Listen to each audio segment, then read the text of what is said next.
en i am davant de verb. L'infinitiu és la forma no personal del verb, la que usem normalment per anomenar-lo. Callar, comprar, vendre, parlar, cantar, dormir, riure, etc. Davant dels verbs en infinitiu no són possibles totes les preposicions.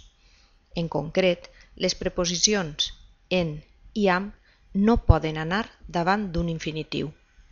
Quan ens trobem una frase en què posaríem una preposició en o am davant d'un infinitiu, les hem de substituir per a o de, la que millor hi escaiga. Vegem-ne alguns exemples. En la primera oració, el van amenaçar amb expulsar-lo de l'associació, hauríem de substituir la preposició amb.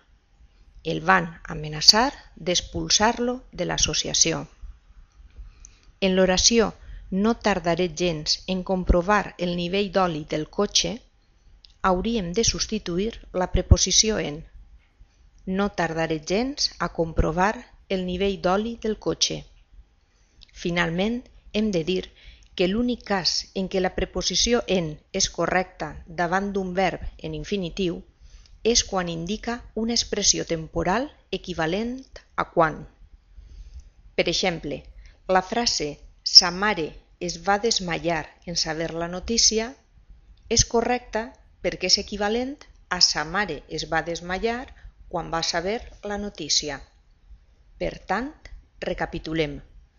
Davant d'un verb en infinitiu no són possibles les preposicions en ni am, llevat que en tinga un valor temporal equivalent a quan.